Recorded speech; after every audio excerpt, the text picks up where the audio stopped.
ایک دفعہ کا ذکر ہے کہ ایک بطخ دریا کے کنارے رہتی تھی۔ وہ بیچاری ہمیشہ بیمار رہتی۔ ایک دن اس کی طبیعت زیادہ خراب ہو گئی تو وہ ڈاکٹر کے پاس گئی۔ ڈاکٹر نے اسے بتایا کہ تمہاری بیماری ایسی ہے کہ تم جلد مر جاؤ گی۔ اسے یہ سن کر صدمہ ہوا، کیونکہ اس کے پاس ایک انڈا تھا۔ اسے ڈر تھا کہ اگر میں مر گئی تو اس انڈے کا کیا ہوگا، جس کے کھول سے ایک جلد ہی ننھا سا بچہ نکلنے والا تھا، اور پھر اس بچے کو کون سنبھالے گا۔ لہٰذا وہ اپنے سب دوستوں کے پاس گئی جو جنگل میں رہتے تھے۔ اس نے اپنے دوستوں کو اپنی ساری کہانی سنائی، لیکن انہوں نے مدد کرنے سے انکار کر دیا۔ بیچاری بطخ نے ان کی کافی منت سماجت کی کہ خدا کے لیے تم لوگ مرنے کے بعد میرے بچے کو اپنے پاس رکھ لینا، لیکن کسی نے اس کی بات نہ مانی۔ بیچاری بطخ بھی کیا کرتی؟ اس کے ذہن میں ایک خیال آیا، کیوں نہ میں بھائی مرغے کے پاس جاؤں، وہ ضرور میری مدد کرے گا۔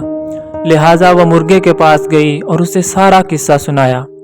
مرغ بھائی، آپ میرے بچے کے ماموں جیسے ہو، پلیز آپ ہی میرے بچے کو اپنے پاس رکھ لینا۔ مرغا بولا، میں تمہارے بچے کو رکھ لیتا، لیکن میری بیگم مرغی یہ بات نہیں مانے گی، لہٰذا مجھے بہت افسوس سے کہنا پڑ رہا ہے کہ میں یہ کام نہیں کر سکتا، مجھے معاف کر دینا۔ بطخ مایوسی سے اپنے گھر واپس چلی گئی اور سوچنا شروع کر دیا کہ اب کیا کیا جائے۔ اچانک اس کے ذہن میں ایک ترکیب آئی۔ اس نے موقع ڈھونڈ کر یہ کام انجام دے دیا اور خود جا کر ایک درخت کے کنارے بیٹھ گئی۔ بطخ کی طبیعت بگڑ گئی اور ایسی بگڑی کہ وہ وہیں مر گئی۔ جب مرغی کے بچے انڈوں سے باہر نکلے تو ان میں ایک بطخ کا بچہ بھی تھا۔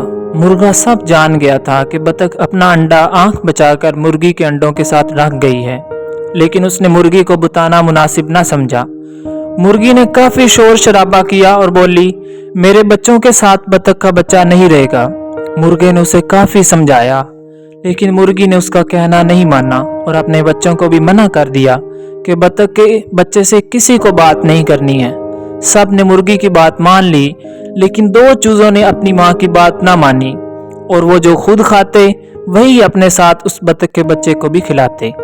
مرغی کو بطخ کے بچے سے سخت نفرت تھی، وہ اسے دیکھنا بھی پسند نہیں کرتی تھی۔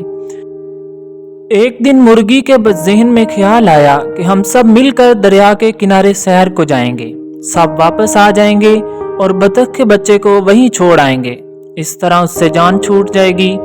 وہ لوگ سیر کو نکلے۔ وہاں پہنچتے ہی ایک چوزا دریا کے کنارے چلا گیا اور ڈوبنے لگا۔ یہ دیکھ کر مرغی زور زور سے چیخنے چلانے لگی، بچاؤ بچاؤ۔